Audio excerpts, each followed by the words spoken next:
अरे रूही, क्या हुआ? मूड क्यों ऑफ है तुम्हारा? मम्मी पापा से झगड़ा हो गया?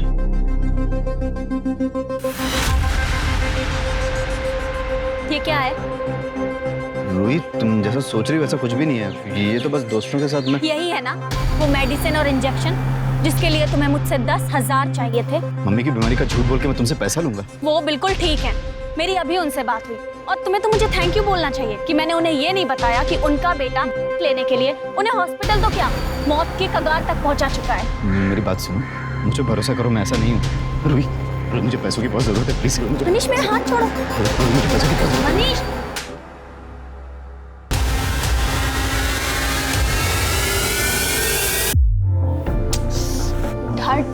आप भी ना बैठे बिठाए अपना सर फोड़ लिया। संभाल के। सॉरी सॉरी डॉट, बस 2 मिनट।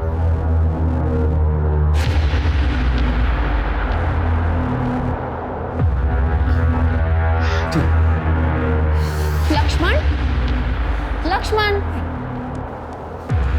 लक्ष्मण, छुपने से कोई फायदा नहीं है। मैंने देख लिया है तुम्हें। आओ लक्ष्मण। क्लास क्यों नहीं आया आज तुम? वो मेहमान आने वाले हैं तो मालकिन ने पूरा घर साफ करवाया, वहीं देर हो गई। कोई बात नहीं, लेकिन होमवर्क तो किया है ना? हाँ, पर जल्दी जल्दी में किया है। ठीक से किया है कि नहीं वो भी नहीं पता, इसीलिए छुप रहा था। अरे बुद्धू, लाओ मुझे 2 कॉपी। मैं देख के बता देती हूँ होमवर्क सही किया या नहीं किया। कल का होमवर्क भी तो देना है तुम्हें। रूही बिटिया, ये आपकी coffee. Thank you dad. Lakshman, जब तक बिटिया तुम्हारी कॉपी चेक कर रही है ना, तुम यहाँ बैठ के सब्जी काटने में हमारा हाथ बटाओगे। ठीक है श्याम भाई। लक्ष्मण, ये तुम्हारा इनाम, क्योंकि तुमने जल्दी जल्दी में भी बिल्कुल सही होमवर्क किया है। थैंक यू दीदी। हेलो डैड, मैं बाहर जा रही हूँ, थोड़ी देर में आ जाऊंगी। ठीक है। अरे सुनो, कहाँ जा रही हो बता के तो जाओ। तुम्हारे मम्मी पापा का फोन आ गया और पूछेंगे कहाँ गई है, तो मैं क्या बताऊंगा? प्लीज डैड, आपको लगता है वो पूछेंगे, और वो भी काम के बीच में से फोन करके पूछेंगे? बिजनेस में लॉस नहीं हो जाएगा उनका? आती हूँ।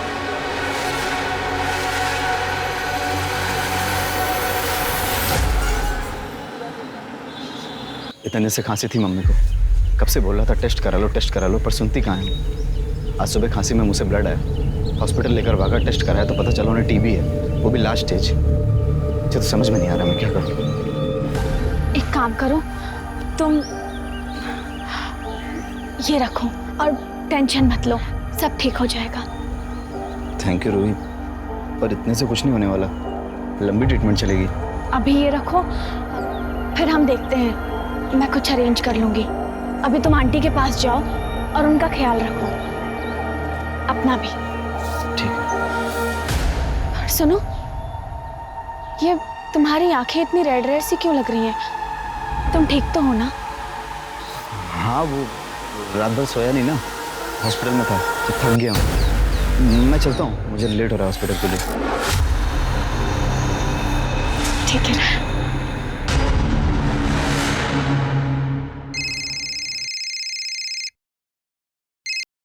हाँ रूही बोल। हाय अलीशा, क्या कर रही है? कुछ नहीं, बस अभी जस्ट कॉलेज से आई, लंच बना रही थी। तूने बताया ही नहीं, तेरा असाइनमेंट कैसा था? अरे बहुत ही अच्छा, तेरे नोट्स इतने क्लियर होते हैं ना कि मुझे सब समझ में आ जाता है। मुझे तो लगता है कि वो खड़ूस में से सचदेवा की जगह तुझे प्रोफेसर होना चाहिए। अलीशा, वो गुरु है हमारी, गुरु को गाली नहीं देते। अच्छा चल ठीक है, रखती हूँ, है ना? बाय। हाँ चल बाय।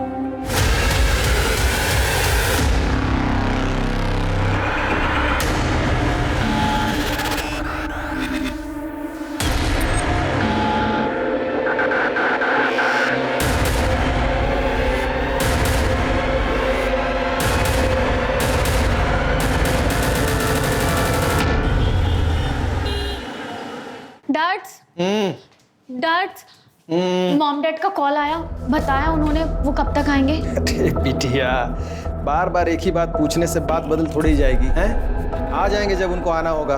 तुम थक गई होगी, जाके सो जाओ। नहीं डैड, 2 दिन हो गए मैंने उनका चेहरा नहीं देखा। आज तो मैं तभी सोऊंगी जब वो आ जाएंगे। तब तक हॉल में बैठ के टीवी देखती हूँ।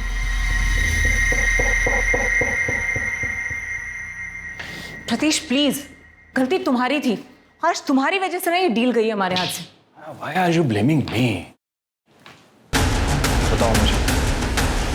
श्याम! श्याम!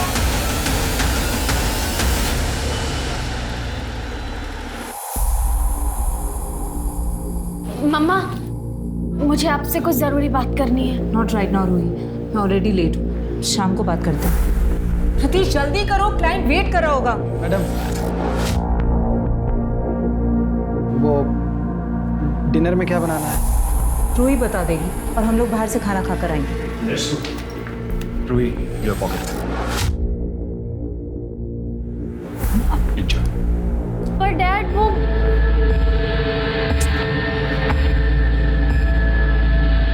डैड, आप ठीक हो ना? कल रात को जो कुछ भी हुआ उस बात से आप बहुत परेशान होगे ना? नहीं बेटा,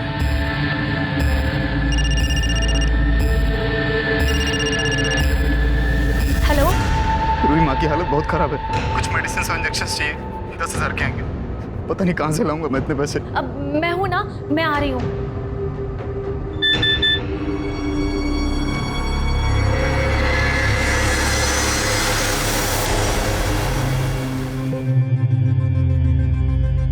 अरे रूही, क्या हुआ? मूड क्यों ऑफ है तुम्हारा? मम्मी पापा से झगड़ा हो गया?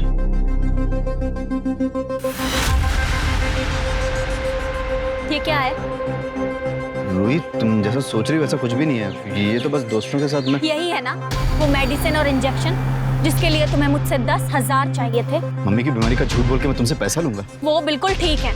मेरी अभी उनसे बात हुई और तुम्हें तो मुझे थैंक यू बोलना चाहिए कि मैंने उन्हें ये नहीं बताया कि उनका बेटा लेने के लिए उन्हें हॉस्पिटल तो क्या मौत की कगार तक पहुंचा चुका है। मेरी बात सुनो, मुझे भरोसा करो, मैं ऐसा नहीं हूँ। रूही, मुझे पैसों की बहुत जरूरत है, प्लीज मुझे मनीष मेरा हाथ छोड़ो। मुझे पैसों की बहुत जरूरत है। मनीष,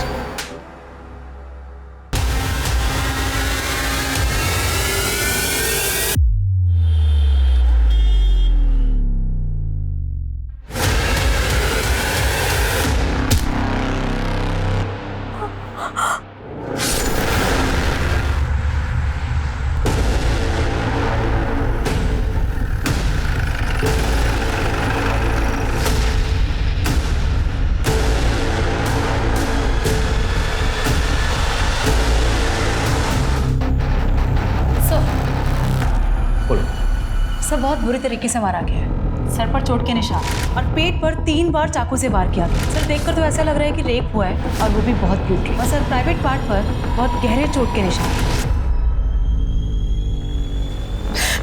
सर हम रेस्टोरेंट के बिजनेस में कल शाम को मिस्टर एंड मिसेस बैनर्जी के यहाँ पर थे। उनके बिजनेस में पार्टनरशिप की डील के बारे में डिस्कशन चल रहा था। वहाँ से लौटते हमें सुबह के 4 बज गए। सर जैसे हम घर में घुसे हमने देखा रूही के कमरे का दरवाजा खुला है। रूही हमेशा ना अपने कमरे का दरवाजा बंद करके सोती थी। रूही? रूही? रूही! क्या हुआ साहब?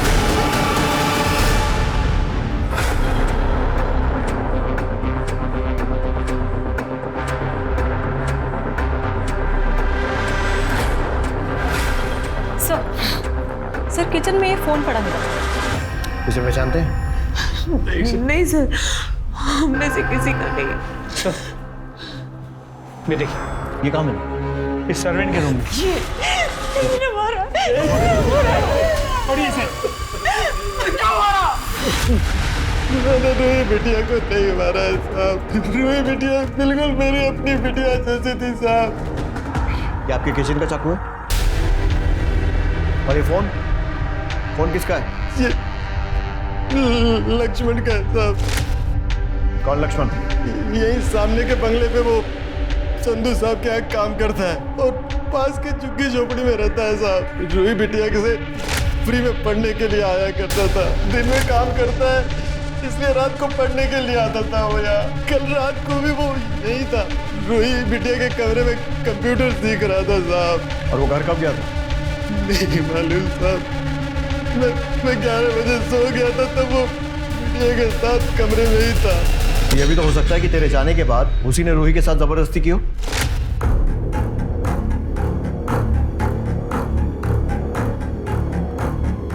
लक्ष्मण, लक्ष्मण ये क्या कर रहे हो तुम?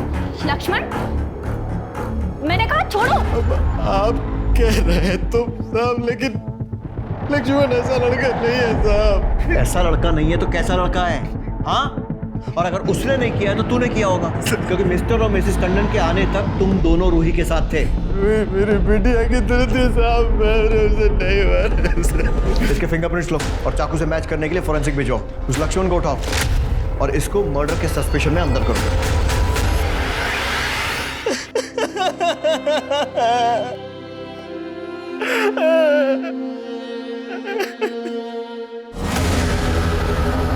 लक्ष्मण जा रहे ये बाजू वाले खोले में साहब। उधर? लेकिन वो घर पे नहीं साहब। कहाँ गए? कल सुबह 10 बजे काम पे गया था, तब से घर नहीं आया साहब। क्या काम करते हैं? हाँ मैडम, लक्ष्मण कल काम पे आया था, पर वो काम खत्म करके रात 9 बजे मिस्टर टंडन के यहाँ चला गया। मिश्रा, पक्की बात है कि लक्ष्मण गायब नहीं हुआ है, फरार हो गया। मिश्रा, इसके नाम को बोलो जारी करो। जी सर। लेकिन सर आस पड़ोस से पता चला है कि ये लक्ष्मण बहुत ही कम बोलने वाला सीधा साधा मेहनती लड़का था। मिश्रा, चुप रहना और मेहनती होना इनोसेंट होने की निशानी नहीं है। अपने करियर में बहुत सारे क्रिमिनल देखे हैं मैंने, जो दिखते सीधे हैं लेकिन होते बहुत टेढ़े हैं। रूही के लैपटॉप में मोबाइल से कुछ मिला? सर रूही के लैपटॉप से पता चला कि वो बच्चों को ऑनलाइन ट्यूशन देती थी। तो जितने पैसों की ट्रांजैक्शन उसके बैंक अकाउंट से होती, लगता नहीं कि वो सिर्फ ट्यूशन फीस थी। मतलब? सर रूही के पेरेंट्स उसे अच्छी खासी पॉकेट मनी देते थे, उनके बैंक में अच्छी खासी रकम भी शो हो रही है और फ़ोन में पैसे क्रेडिट होने के मैसेजेस भी मिले। सर एक दिन में 20-20 हज़ार रुपये निकाले गए और कैश में अच्छी खासी रकम भी निकाली गई। हर दूसरे दिन इतने पैसे क्यों निकाल रही है? पार्टी वार्टी करने के लिए? इसका चक्कर तो नहीं?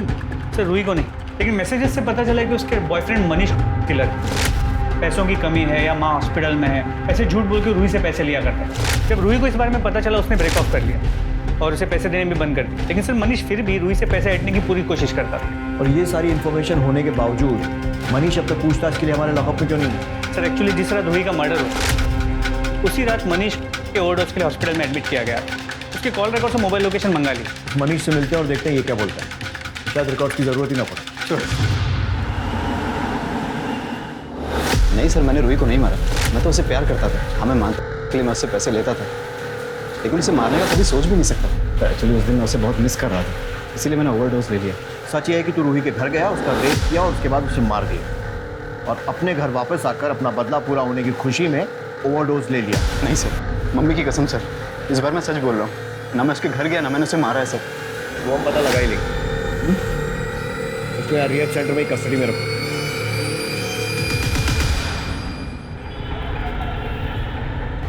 मतलब रूही शायद अनजाने में मनीष की ड्रग्स की आदत को सपोर्ट कर रही थी, या फिर शायद उसे भी ड्रग्स की लत थी।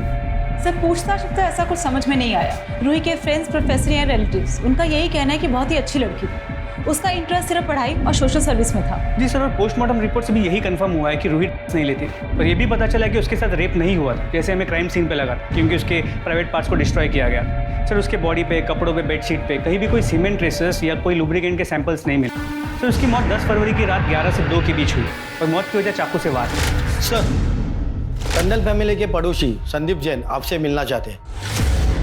सर मैं टंडन फैमिली के पास वाले घर में रहता हूँ। लास्ट वीक जब मैं देर रात तक कुछ काम कर रहा था तो टंडन के यहाँ से मुझे अचानक चीखने चिल्लाने की आवाज़ सुनाई दी। तो मैंने सुना कि मिस्टर और मिसेस टंडन अपने सर्वेंट शाम के ऊपर चिल्ला रहे थे कि वो रूही के साथ कुछ गंदी हरकतें करने की कोशिश कर रहा था जो वो सो रही थी। जैन साहब आप? अरे क्या हुआ टंडन साहब, आपके घर से इतना शोर आ रहा है? सब ठीक है ना? जी वो संदीप जी, जी बिल्कुल ठीक है। आई एम सो सॉरी आपको इतनी रात को डिस्टर्ब हुआ। आप जाइए, आराम से सो जाइए, अभी कोई आवाज़ नहीं आएगी आपको।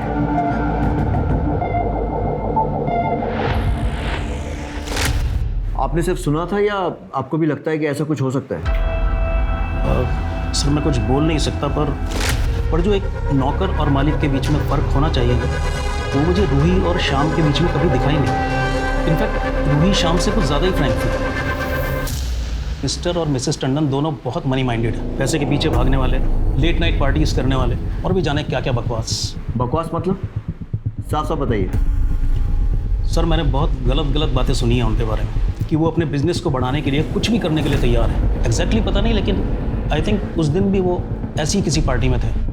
मिश्रा, पता करो मिस्टर और मिसेस टंडन उस रात कहाँ थे और क्या कर रहे थे।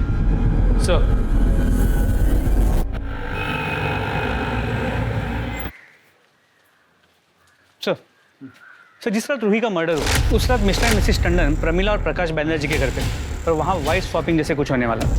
सर बैनर्जी के बेटे नील ने रूही को सोशल मीडिया पे वार्निंग भेजी थी कि वो अपने माँ बाप को फ़ोन करके समझा दे, क्योंकि उसके माँ बाप मिस्टर एंड मिसेस बैनर्जी को कोई गंदा गेम खेलने के लिए फोर्स कर रहे हैं, और अगर रूही ने ऐसा नहीं किया तो उसकी कीमत रूही को चुकानी पड़े। और सर उसके बाद देर रात मिसेस टंडन मिस्टर बैनर्जी के साथ अकेले कहीं बाहर गई।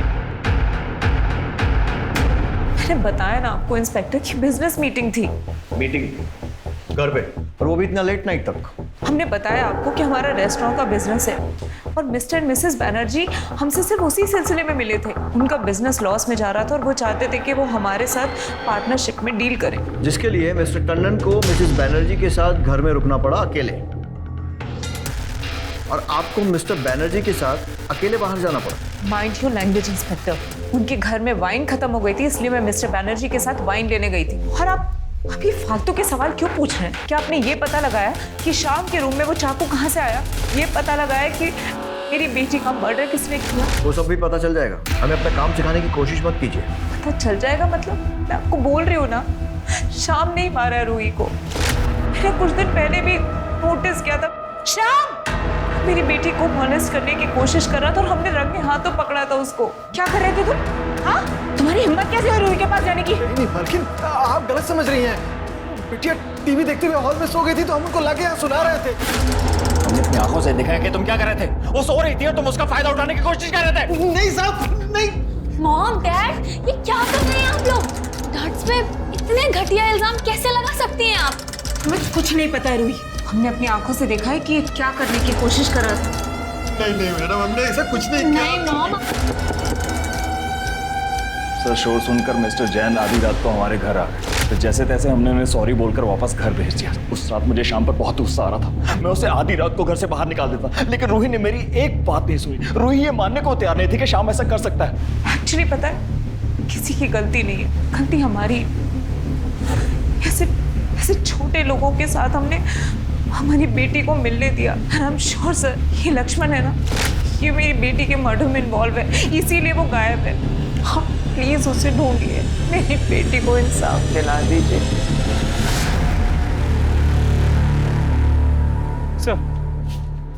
सर शाम पे सभी ट्रिक्स अपना लिए, लेकिन वो अपने बयान से हिल नहीं रहा कि उसने रूही का मर्डर नहीं किया, अपनी बेटी की तरह मानता था। ये उसे अपनी बेटी बता रहा है और बेटी के असली माँ बाप नौकर और बेटी के अफेयर की बात कर रहे हैं। मुझे कहीं ऐसा तो नहीं है कि ये वाइफ स्वैपिंग वाली बात छुपाने के लिए ये लोग ये सब बोल रहे हैं? सर पॉसिबल तो है। जिस रात रूही का मर्डर हुआ उस रात टंडन की मोबाइल की लोकेशन बैनर्जी के घर की थी, और देर रात मिसेस टंडन और मिस्टर बैनर्जी की मोबाइल की लोकेशन मूव होते हुए वाइन शॉप वाले एरिया पे जाती है, और उस वक्त वाइन शॉप बंद होता है। तो पॉसिबल है कि वो लोग वाइन शॉप नहीं, उसके बाजू में जो लॉज है वहाँ गए। लेकिन सर फिर भी इस सब का रूही के मर्डर के साथ क्या कनेक्शन?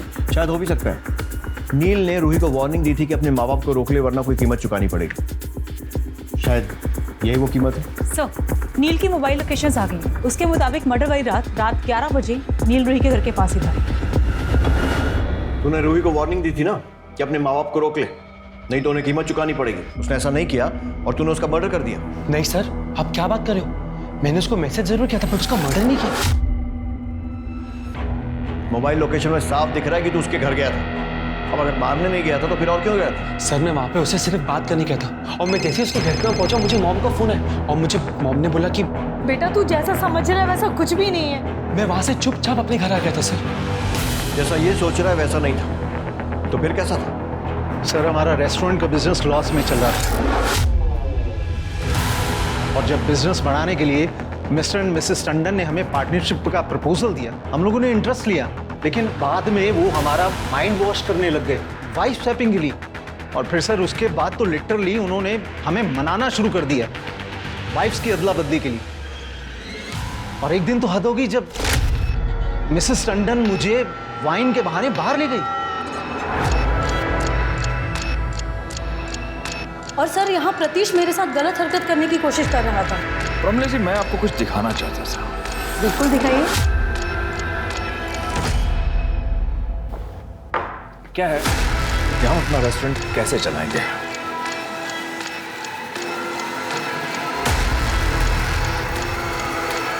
ये क्या कर रहे हैं आप? ये क्या बदतमीजी है?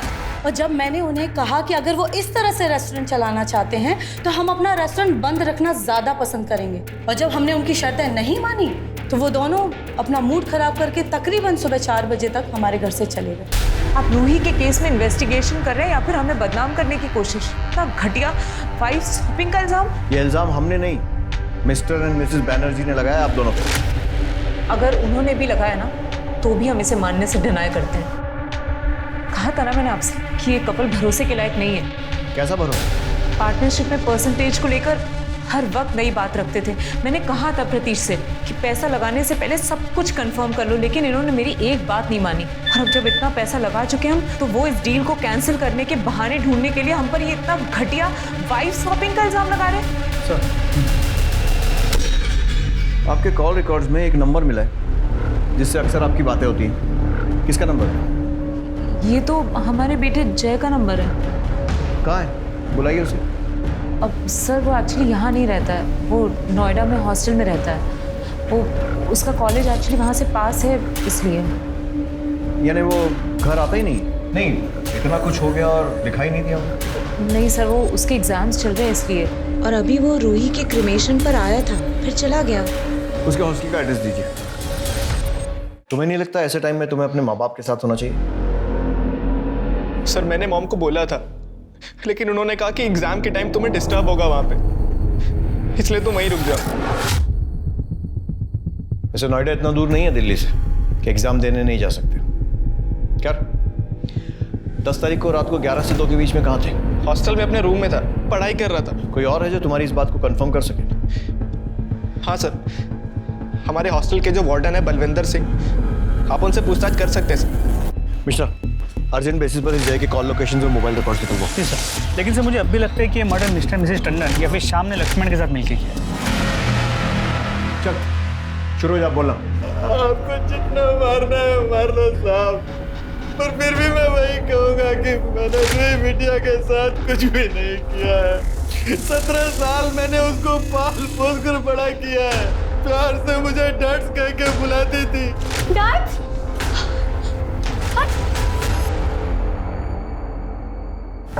सर पे बहुत गहरी चोट का निशान है और पेट में कई बार चाकू से वार किया गया। पहचानते इसे? हाँ सर, ये लक्ष्मण है, लेकिन हमें नहीं पता इसकी बॉडी यहाँ पर कैसे है। रेस्टोरेंट का या घर का कुछ एक्स्ट्रा सामान होता है, उसको रखने के लिए हार्डली यूज करते हैं। और शायद इस बार लक्ष्मण की बॉडी रखने के लिए यूज कर लिया। सर, अगर हमने लक्ष्मण की बॉडी यहाँ रखी होती खुद आपको सामने से फोन करके क्यों बताते? ठीक इसीलिए, ताकि हम ये सोचें कि आपने अगर बॉडी रखी है तो आप क्यों फोन कर रहे हैं। बहुत पुरानी ट्रिक है, हम बहुत सारे केसेस में और आप लोग बहुत सारी फिल्मों में देख चुके होंगे। आप जैसा सोच रहे हैं सर, ऐसा बिल्कुल नहीं है। हमने कुछ नहीं किया। ऐसे लोगों को तो मैं अपने घर में भी घुसने नहीं देता। ये रूही थी जो सबको सर पे चढ़ा रखा था। ये शाम, ये लक्ष्मण। बॉडी को पोस्टमार्टम के लिए भेजो और पूरे रूम की अच्छे से तलाशी लो, देखो कोई एविडेंस मिलता है। मिस कर रही थी ना? सच बोल, कर रही थी ना? कर रही थी ना मिस? हट जा मेरे रास्ते से तुम दोनों। क्या करेगी घर पे जाके? अरे बोर होगी। मैं हूँ क्या? कंपनी दूंगा तुझे। मेरी चप्पल कंपनी देगी तुम लोगों को। बचाओ! हेल्प! क्या कर रहा? बचाओ! हेल्प! देख लूंगा तुझे, छोड़ूंगा नहीं।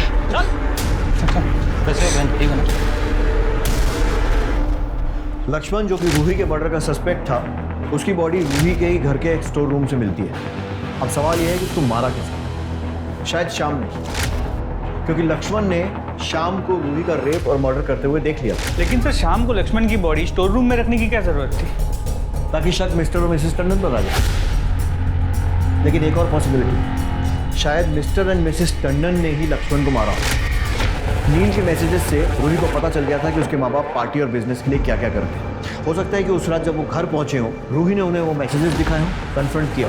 बदनामी के डर से टंडन ने पहले रूही को मारा, लक्ष्मण को भी मारा। चाकू श्याम के रूम में छुपाया ताकि शक श्याम पर जा सके, और फिर 2 दिन बाद बॉडी मिलने का नाटक किया।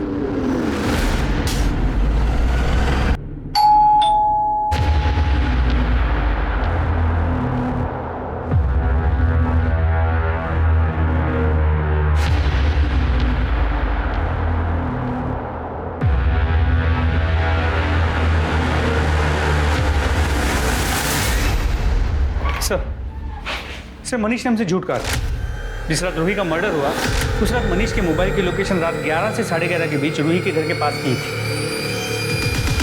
मनीष, मैं कह रही हूँ चले जाओ यहाँ से, वरना मैं... बस एक आखिरी बार 10,000 रुपए दे दो प्लीज। मनीष, मैंने तुमसे कहा ना तुम चले जाओ, वरना मैं शोर मचा दूंगी, समझे तुम?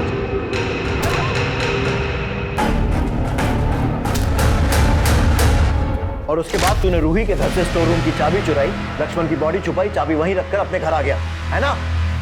नहीं सर, मैंने किसी को नहीं मारा। हाँ, मैं मानता हूँ कि पैसे लेने के लिए मैं रूही के घर गया था, लेकिन आप जैसा बोल रहे हैं ऐसा कुछ भी नहीं हुआ था। रूही प्लीज़ एक आखिरी बार मुझ पर भरोसा कर लो। मुझे रिहाब सेंटर जाने के लिए 10,000 रुपये चाहिए। रूही, मैं ठीक होना चाहता हूँ और अब मैं तुमसे ठीक होने के बाद ही मिलूंगा। ठीक है, ये लो और निकलो यहाँ से। देखते हैं बेटा इस बार तेरी कहानी में कितनी सच्चाई है। सर मोबाइल लोकेशन से तो लग रहा है कि मनीष सच कह रहा है, क्योंकि लोकेशन के मुताबिक मनीष रूही के घर से ड्रग्स लेने गए, वहाँ से अपने घर, और सुबह 6 बजे अस्पताल, तो 10 बजे रिहैब सेंटर का लोकेशन दिख रहा है। मिश्रा, ये भी हो सकता है कि मनीष ने ही रूही को मारा तो हो तो सकता है। पर हाँ सर, ये लक्ष्मण की पोस्टमार्टम रिपोर्ट, उसे एड्स था। और सर लक्ष्मण की मौत भी 10 तारीख की रात को 12 से 2 के बीच हुई थी, सर पे चोट लगने की वजह से। मतलब रूही और लक्ष्मण को मारने वाला एक ही इंसान है, क्योंकि दोनों को मर्डर एकदम सिमिलर तरीके से हुआ। सर गुलमोहर बाग में एक और लड़की का मर्डर और रेप हुआ, उसके साथ भी रूही की तरह सेम तरीके से ब्रूटैलिटी से मर्डर किया गया है।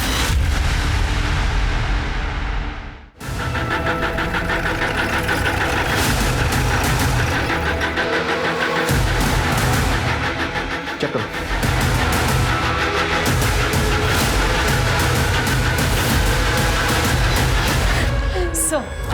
सर रूही मर्डर केस की तरह इस बॉडी की भी कंडीशन से सर पर चोट का निशान है, सर प्राइवेट पार्ट पर भी चोट का निशान है। रेप हुआ है या नहीं ये पोस्टमार्टम रिपोर्ट के बाद ही कंफर्म होगा। शीतल जी आपकी हालत समझते हैं, लेकिन हमें भी ड्यूटी करनी पड़ेगी। सर अलीशा 1:30 बजे कॉलेज से घर आती है और मैं ऑफिस से 5:30 बजे। अलीशा घर में अकेली ही रहती है और आज मैं घर आई तो यूं से।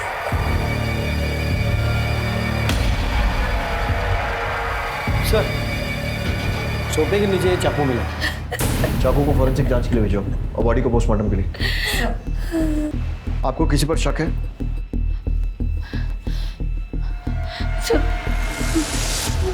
वो लड़के, अलीशा ने मुझसे कहा था कि जब भी वो कॉलेज से आती थी तो वो लड़के उसका रास्ता रोकते थे। मिस कर रही थी ना, सच बोल, कर रही थी ना, कर रही थी ना मिस। हट जा मेरे रास्ते से तुम दोनों। आप पहचान सकती हैं उन लड़कों को? आपने पुलिस में कंप्लेंट क्यों नहीं की थी? मैंने उन लोगों को वार्निंग दी थी, पर मैंने पुलिस में कंप्लेंट नहीं की। मैंने सोचा वो छोटे बच्चे हैं, उनका फ्यूचर खराब हो जाएगा। मुझे क्या पता था कि ये सब हो जाएगा।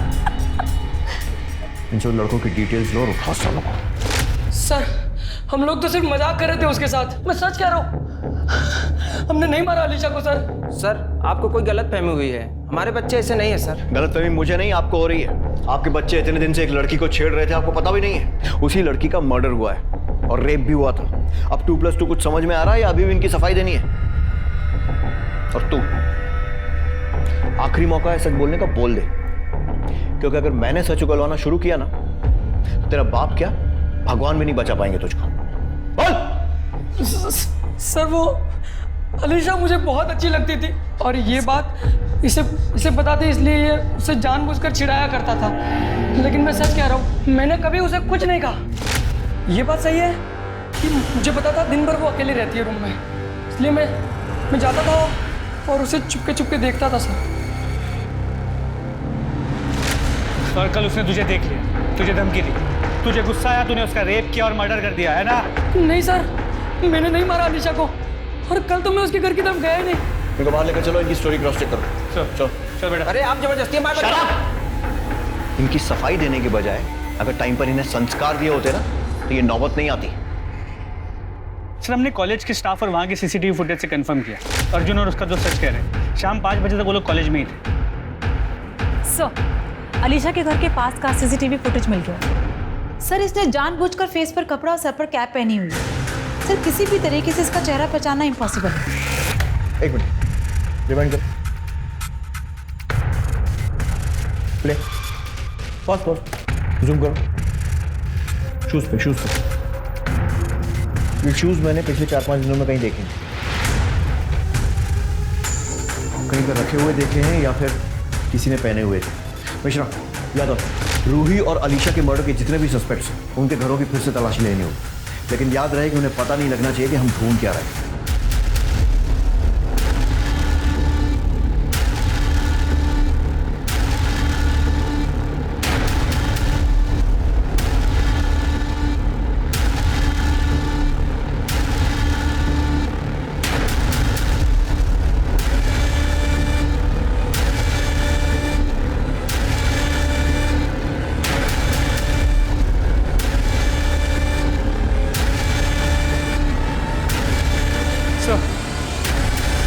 जूते तो नहीं मिले, लेकिन ये फाइल मिली। ये देखिए।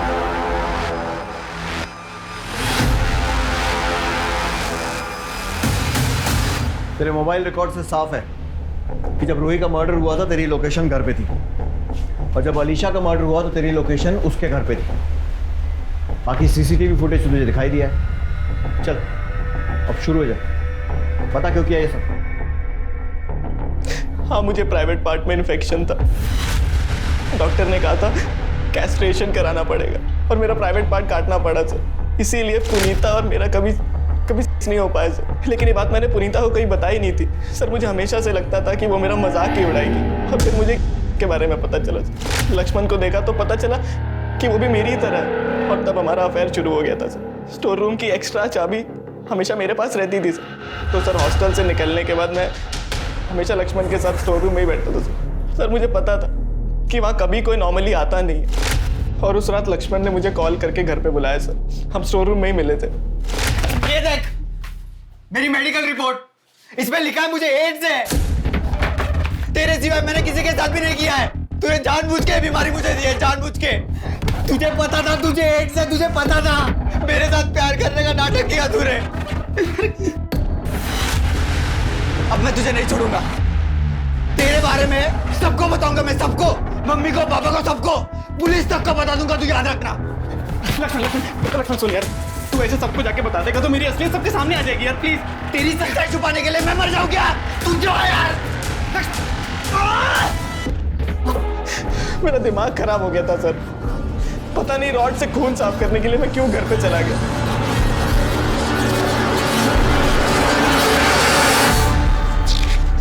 जय, तुम इतनी रात को? और ये तुम्हारी मेडिकल रिपोर्ट्स मुझे मॉम डैड के कमरे में मिली। इसमें लिखा है कि तुम्हारे प्राइवेट पार्ट्स में इन्फेक्शन था, इसीलिए तुम्हारा क्रस्टेशन कराना पड़ा। शायद इसीलिए पुनीता ने तुमसे ब्रेकअप कर लिया। हाँ, काटना पड़ा मुझे। नामर्द हूं ना मैं, यही कहना चाहती हो ना तुम? हाँ, मैं पुनीता के साथ कुछ नहीं कर पाया। नहीं भैया, तो बस आपसे ये कहना चाह रही हूँ कि शायद पुनीता को अगर हम पहले बता देते इस बारे में तो शायद वो इस सिचुएशन को समझ पाती। मुझे ऐसा लगता है कि मुझे उसे बता देना चाहिए। रूही, कहा था ना फेक सिंपैथी नहीं चाहिए, मतलब नहीं चाहिए। तो फिर रूही को मार के मैं चाकू लेके स्टोर रूम में गया था।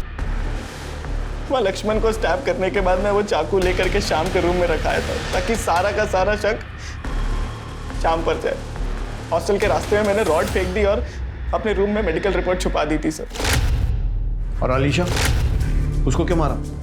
आपकी इन्वेस्टिगेशंस को डाइवर्ट करने के लिए सर। सर मैंने न्यूज़ में सुना था कि रूही के केस में मॉम डैड को सस्पेक्ट किया जा रहा है।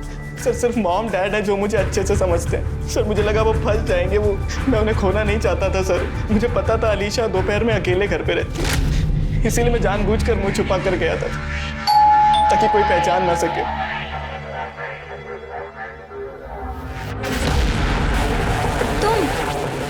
तुम यहाँ क्या कर रहे हो? अलीशा, मुझे तुमसे रूही के मर्डर से रिलेटेड कुछ बात करनी थी। हाँ? अंदर आ सकता हूँ मैं? हाँ।